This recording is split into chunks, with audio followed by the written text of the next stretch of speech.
नाज़रीन आदाब, खबरनामे के साथ मैं हूं हिना जुबैर। सबसे पहले हेडलाइंस। पाकिस्तान ने एक बार फिर की फायरबंदी मुआहदे की खिलाफ वर्जी। जम्मू कश्मीर के उड़ी में बिला इश्तियाल फायरिंग। सुबह 11:30 बजे से लगातार गोलीबारी जारी। हिंदुस्तानी फौज भी दे रही है करारा जवाब। अयोध्या में दहशतगर्दाना हमले की साजिश का हुआ इंकशाफ। वजारत दाखिला के जराये के हवाले से बड़ी खबर। जैश मोहम्मद की अयोध्या में हमले की साजिश। खुफिया एजेंसी ने सिक्योरिटी एजेंसी को रिपोर्ट भेजी। यूपी पुलिस अलर्ट पर। जम्मू कश्मीर से 7,000 से ज्यादा सिक्योरिटी एहलकारों को वापस बुलाने का फैसला। मरकजी वजारत दाखिला के फैसले का जम्मू कश्मीर बीजेपी ने किया खैर मकदम। एतमाद बहाल करने के साथ साथ अमन की बहाली में भी मिलेगी मदद।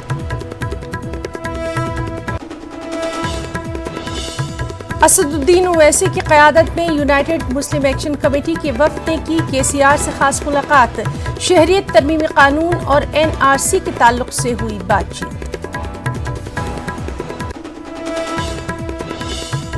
मुंबई पुलिस कमिश्नर संजय बर्वे का बयान। कहा, मैं घर में पैदा हुआ, मेरे पास पैदाइश का नहीं है कोई सर्टिफिकेट। महाराष्ट्र में नहीं होगा एनआरसी का पास।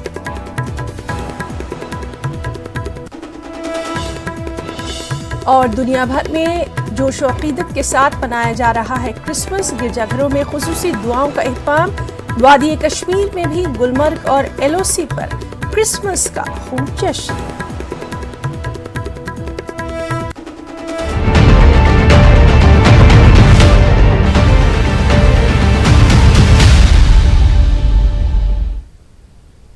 और अब खबरों की तफसील। जम्मू कश्मीर में पाकिस्तान ने एक बार फिर फायरबंदी मुआहदे की खिलाफ वर्जी की है। पाकिस्तान ने उड़ी के कई इलाकों में बिला इश्तियाल फायरिंग की। उड़ी के हाजीपीर सेक्टर, चरंडा, सिलीकूट, बिलकुट, नामबल्ला, तलावाड़ी में शदीद गोलीबारी की गई। पाकिस्तान की जानिब से सुबह 11:30 बजे से लगातार गोलीबारी जारी है। पाकिस्तान की इस नापाक हरकत का हिंदुस्तानी फौज भी मुंह तोड़ जवाब दे रही है।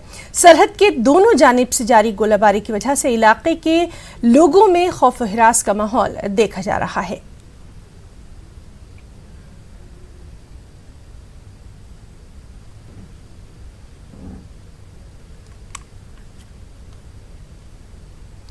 वादी कश्मीर से 7,000 से ज्यादा सिक्योरिटी एहलकारों को वापस बुलाने के मरकजी वजारत दाखिला के इक़दाम का जम्मू कश्मीर बीजेपी ने खैर मकदम किया है। वाज़ेह है कि इन जवानों को दफ़ा 370 की मनसूखी के तनाजुर में अमन व कानून की सूरत हाल को बरकरार रखने के लिए तैनात किया गया था। पार्टी के सीनियर लीडर कविंद्र गुप्ता ने कहा कि ये एक मुस्बत कदम है। इससे वादी के लोगों में एतमाद बहाल करने के साथ साथ अमन की बहाली में भी मदद मिलेगी। उन्होंने जम्मू कश्मीर में अमन की बहाली के लिए ऐसे मजीद इक़दाम उठाने पर भी जोर दिया।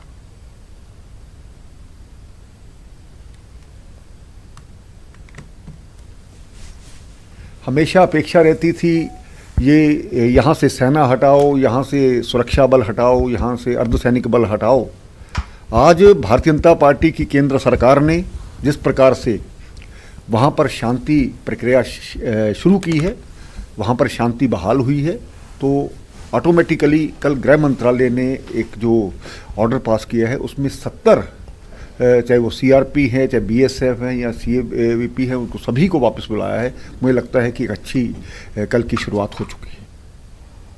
और अयोध्या से बड़ी खबर है। सिक्योरिटी एजेंसियों ने दहशतगर्दाना हमले का खदशा जाहिर किया है। वजारत दाखिला के ज़राए के मुताबिक जैश मोहम्मद अयोध्या में दहशतगर्दाना हमला कर सकता है। इस सिलसिले में सिक्योरिटी एजेंसियों ने यूपी पुलिस को भी अलर्ट जारी कर दिया है।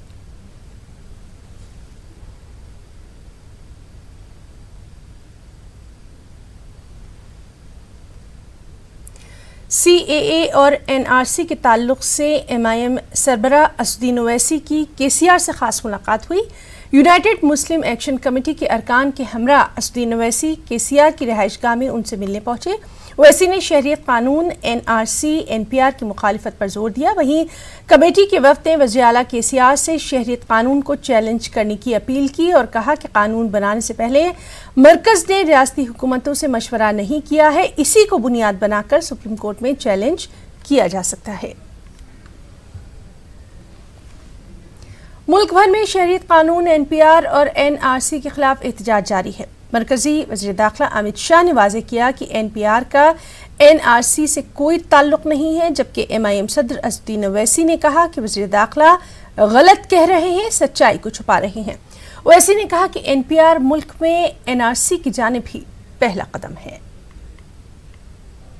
अगर हम कहेंगे सूर्य पूरब में उदित होता है तो वो कहेंगे नहीं नहीं वही पश्चिम में होता है, ये उनका स्टैंड होता है। मुझे तो इससे कोई आश्चर्य नहीं। फिर भी मैं ओवैसी साहब को भी आश्वस्त करना चाहता हूं देश के गृह मंत्री के नाते कि इसका NRC की प्रक्रिया से कोई लेन देन नहीं है। ये बहुत अलग प्रकार की प्रक्रिया है। बार बार जो सवाल पूछते हैं, क्या आप नागरिक हैं, क्या आप यहाँ पर कब से हैं, कितने साल से हैं, जब बार बार सवाल उठता है तो दस्तावेज तो पेश करना पड़ेगा ना। एक भी सवाल ऐसा नहीं है कि आप नागरिक हैं।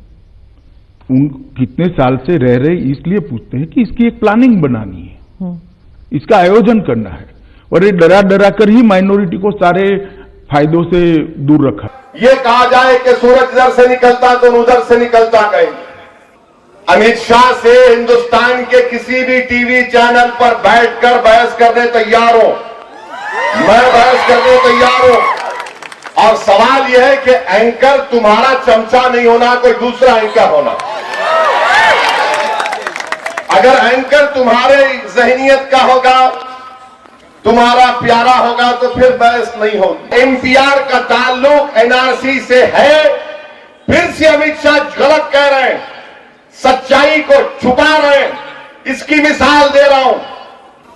मिनिस्ट्री ऑफ होम अफेयर्स का वेबसाइट पर सेंसस कमिश्नर ऑफ इंडिया का आप जाकर देखो, जिसपे लिखा गया है office of registrar general and census commissioner of India civil registration system division. अब उसमें क्या लिखा गया अंग्रेजी में पढ़ देता हूं। कौमी पॉपुलेशन रजिस्टर को कायम करने के सिलसिले में आगे बढ़ रहा है। और अहम बात यहां पर इनका जो झूठ सामने आएगा, this is the first step towards the creation of national register of citizen. यानी NPR जब बनेगा, यह पहला कदम होगा NRC को कायम करने का। अब यह आपके वेबसाइट पर है जनाब वजीर दाखिला, यह मैं पाकिस्तान के वेबसाइट से नहीं लाया हूं, हिंदुस्तान के होम अफेयर्स के वेबसाइट पर लिखा हुआ है। India is in the process of setting up an NPR। This is the first step towards the creation of national register of citizen. और आप मीडिया को बोल रहे कोई ताल्लुक नहीं है, ओवैसी ऐसी बकते रहता है। यानी NPR पहला कदम है NRC बनाने का। ये आपके मिनिस्टर 26 नवंबर 2014 को कहते हैं, और फिर यही जवाब का मिनिस्ट्री ऑफ होम अफेयर्स के वेबसाइट पर छपा। NRC और CAA को लेकर मुल्क भर में हंगामा जारी है, और इस सब के दौरान मुंबई पुलिस कमिश्नर संजय बर्वे ने मुस्लिम उलमाए कराम से मुंबई में खास मुलाकात की। उनकी ये मुलाकात मदरसा जामिया कादरिया अशरफिया में हुई। इस मुलाकात के दौरान उन्होंने कहा कि मैं मुल्क का मुलाजिम हूँ, मुंबई का कमिश्नर हूँ, लेकिन मेरे पास भी बर्थ सर्टिफिकेट मौजूद नहीं है क्योंकि मैं घर में पैदा हुआ। उन्होंने ये भी कहा कि महाराष्ट्र में NRC लागू नहीं होगा। साथ ही उन्होंने कहा कि हिंदुस्तान में पैदा होने वाले किसी भी शहरी को डरने की कतई ज़रूरत नहीं है। उन्होंने लोगों से अमन व अमान बनाए रखने की भी यहाँ अपील की।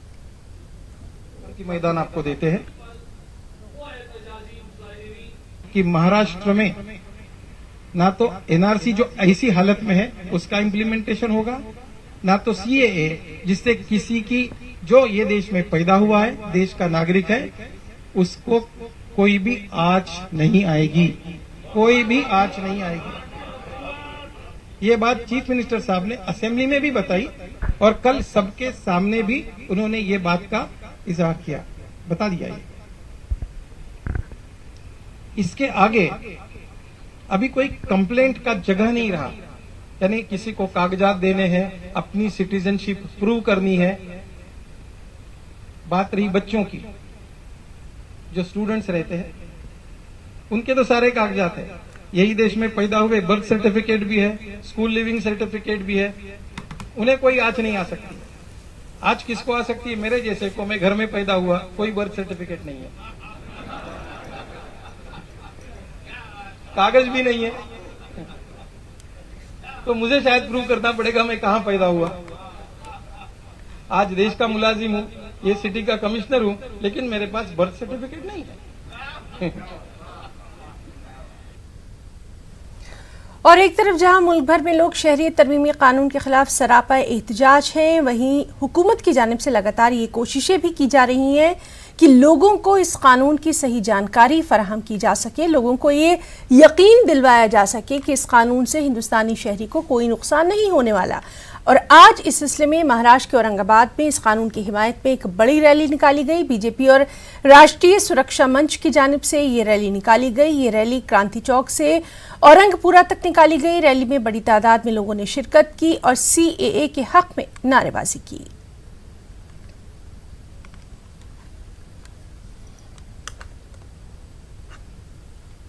बेंगलुरु में पुलिस फायरिंग के जरिए मारे गए 2 अफराद के मामले में कर्नाटक के विजयाला येडियुरप्पा ने ऐलान करदा मुआवजे की रकम वापस लेने का ऐलान कर दिया है। दोनों अफराद पर तशद्दुद में मुलविस होने का शुबा है। जब तक वो बेकसूर साबित नहीं हो जाते, उनके अहल खाना को ये रकम नहीं दी जाएगी। वाज़ेह है कि दोनों महलूक के अहल खाना को 10-10 लाख रुपए देने का ऐलान किया गया था।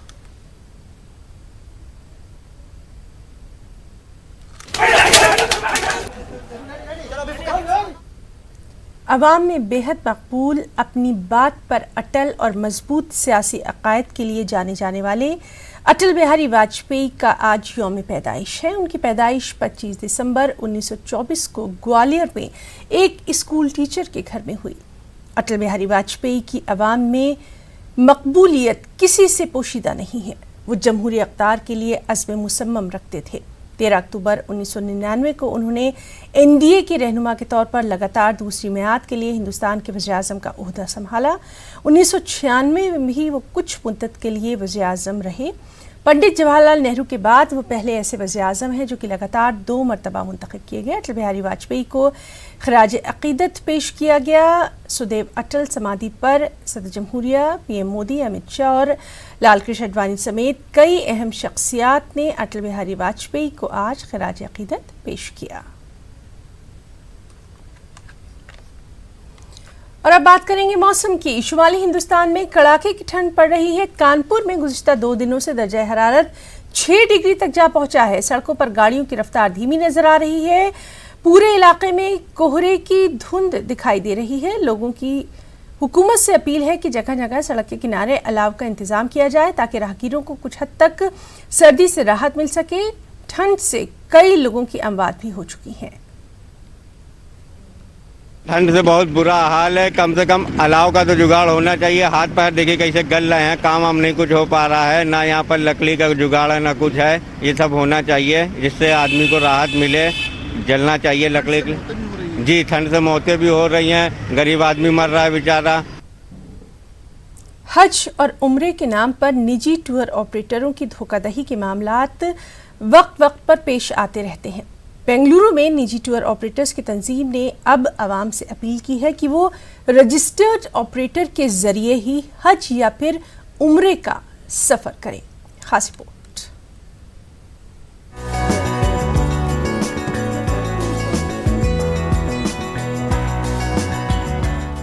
बेंगलुरु में कर्नाटक स्टेट हज ऑर्गेनाइजेशन एसोसिएशन का सालाना इजलास मुनक़िद हुआ। सफर हज और उम्रे से जुड़े अहम मसाइल पर इस दौरान गौर व खौज किया गया।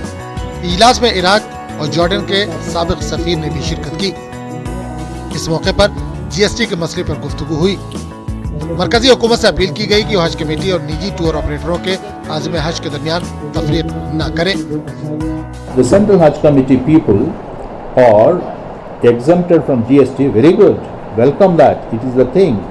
But the same thing is collected from the Hajis who avail of the services of the tour organizer, tour organizer. I think this is violate the principle of parity, principle of equity, principle of fairness, and amounts to discrimination among the same section. ये बहुत बड़ा मसला है क्योंकि हाजी हाजी होता है, जो हज कमेटी से जाता है वो भी इंडियन सिटीजन है, जो प्राइवेट टूर से जाता है वो भी इंडियन सिटीजन है। इसमें भेदभाव नहीं होना चाहिए। इजलास में हज और उम्रे के नाम निजी टूर ऑपरेटरों के धोखाधड़ी के मामलों पर तशवीश का भी इजहार किया गया। आवाम से अपील की गई कि वो रजिस्टर्ड टूर ऑपरेटरों के जरिए ही हज और उम्रे का सफर करें। वो गवर्नमेंट के, क्योंकि वो सिर्फ एक ऑर्गेनाइजेशन ये इसको स्ट्रीमलाइन नहीं कर सकती, उसके अंदर हम लोगों का भी पार्टिसिपेशन, पॉलिटिशियंस का पार्टिसिपेशन और मस्जिद के कमेटीज़ का पार्टिसिपेशन ज़रूरी है। कि उनको बताना चाहिए कि कोई एरा गैर आके एकदम खड़ा रह के मैं हज को बुला लेके जाता हूँ करके बोलता है, उसका कुछ बैकग्राउंड नहीं रहता, पैसे कलेक्ट कर देता है वो। अभी हाल में देखें बहुत सारे जो ओवरनाइट पे पैसे लेके भाग गए, 100 से 150 हुज्जाज इकराम का तिलक नगर पुलिस स्टेशन में भी कम, हमारे ज़मीर साहब हम जाके वो मसला भी अटेंड किए। सिर्फ रजिस्टर्ड टूर ऑपरेटर्स के साथ वो सफ़र करें हज का, और उम्रे के लिए आप रेफ़र करें एसोसिएशन को कि ये क्या सही टूर है, इसके साथ जा सकते हैं क्या, ये देख के ही आप बुक करें। सऊदी अरब और हुकूमत हिंद के दरमियान हुए मुआहदे के मुताबिक हिंदुस्तान का हज कोटा 2 लाख पर मुश्तमिल है। इसमें तकरीबन 60,000 का कोटा निजी टूर ऑपरेटरों में तकसीम किया जाता है। मुल्क भर में 750 से 800 रजिस्टर्ड टूर ऑपरेटर मौजूद हैं। निजी टूर ऑपरेटरों की तंजीम ने आवाम से अपील की है कि वो हज या उम्रे के सफर इख्तियार करने से कबल टूर ऑपरेटरों के मुतालिक तस्दीक और मुकम्मल जानकारी हासिल करें। न्यूज़ 18 उर्दू के लिए बेंगलुरु से रऊफ अहमद हल्लूर की रिपोर्ट। जम्मू कश्मीर को मरकजी इंतज़ाम वाले इलाके का दर्जा मिलने के बाद से ही बीजेपी की तरफ से असेंबली हलकों की अक्सर-ए-नौ हदबंदी की बातें सामने आती रही हैं। मकामी बीजेपी लीडरान असेंबली इंतखाबात से पहले असेंबली हलकों की हदबंदी को ज़रूरी भी करार दे रहे हैं। खास रिपोर्ट।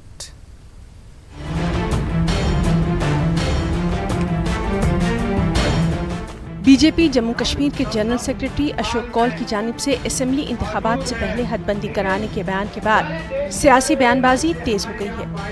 बीजेपी पहले से ही असेंबली हलकों की अक्सर-ए-नौ हदबंदी के हक में रही है। बीजेपी लीडर कवेंद्र गुप्ता का कहना है कि पार्टी जल्द इंतखाबात के हक में है, ताहम इंतखाबात से कबल हदबंदी लाजमी है। इलेक्शन के लिए डिलिमिटेशन होना है। डिलिमिटेशन कमीशन अभी बना नहीं।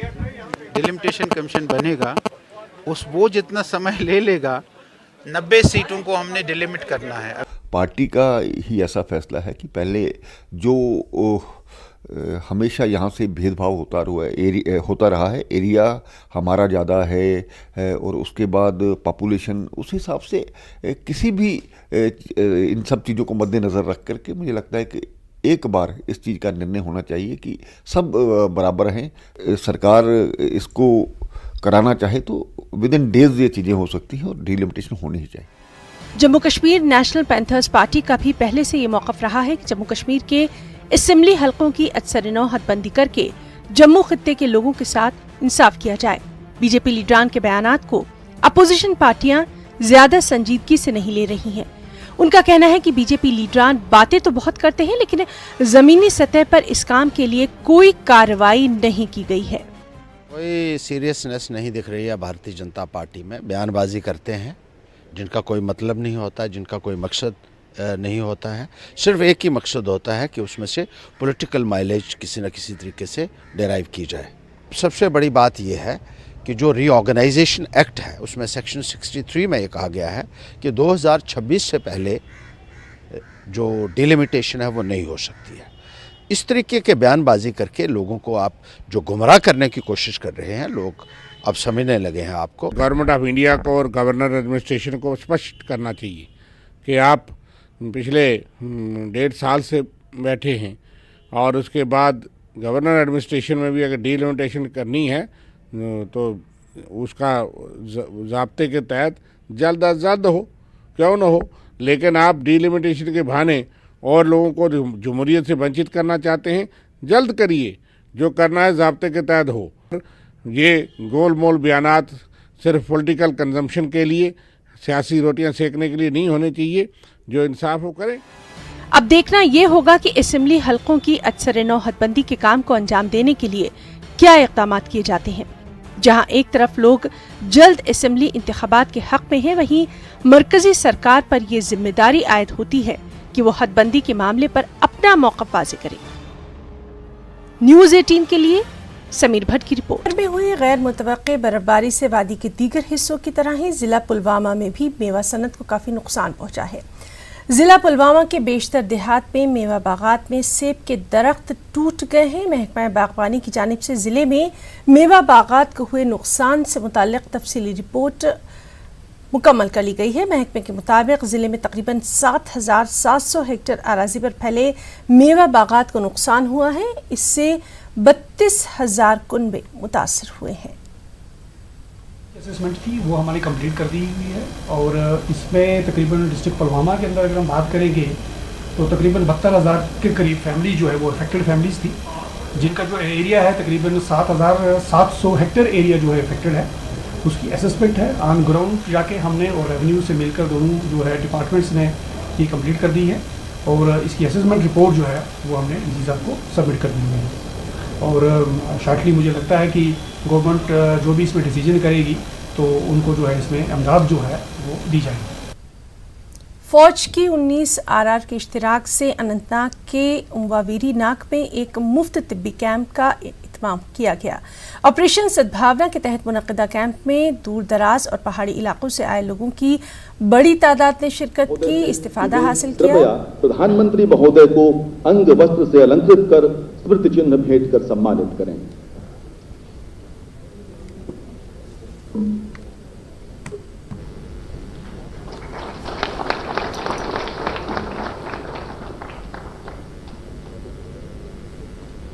एक जनपद एक उत्पाद का एक नमूना मुख्यमंत्री महोदय माननीय प्रधानमंत्री महोदय को भेंट करते हुए, माननीय प्रधानमंत्री जी की सोच है कि वर्ष 2022 में जब हम स्वाधीनता की 75वीं वर्षगांठ मना रहे हों, तब तक नव भारत का निर्माण हो चुका हो, स्वस्थ, सशक्त और समृद्ध भारत। अत्यंत विनम्रता के साथ अब मैं लखनऊ के सांसद और देश के रक्षा मंत्री श्री राजनाथ सिंह जी को स्वागत भाषण हेतु आमंत्रित करता हूं।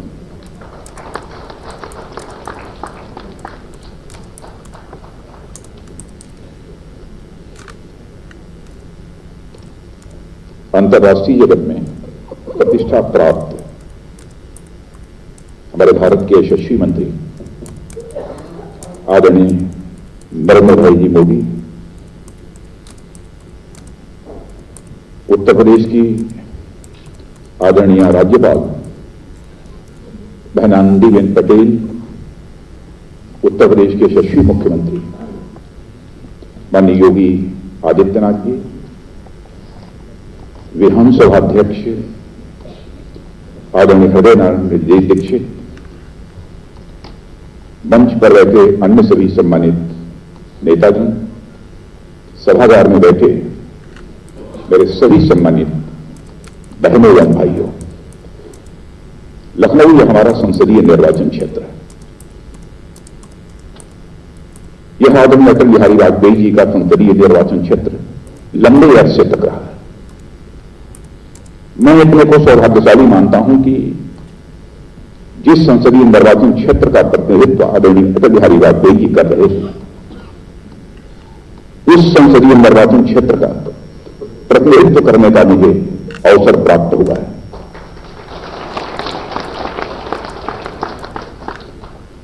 संसदीय निर्वाचन क्षेत्र है, इसलिए मैं अपनी तरफ से, अपने पूरे संसदीय निर्वाचन क्षेत्र की तरफ से, उत्तर प्रदेश की तरफ से करना होगा तो हमारे मुख्यमंत्री जी करेंगे, लेकिन अपने संसदीय निर्वाचन क्षेत्र की तरफ से आदरणीय प्रधानमंत्री जी का मैं हार्दिक अभिनंदन करता हूं, उनका स्वागत करता हूं।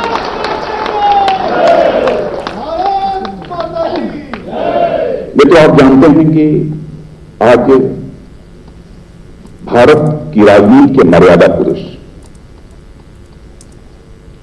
और सशक्त एवं समर्थ भारत के स्वप्नदर्शी है, युग पुरुष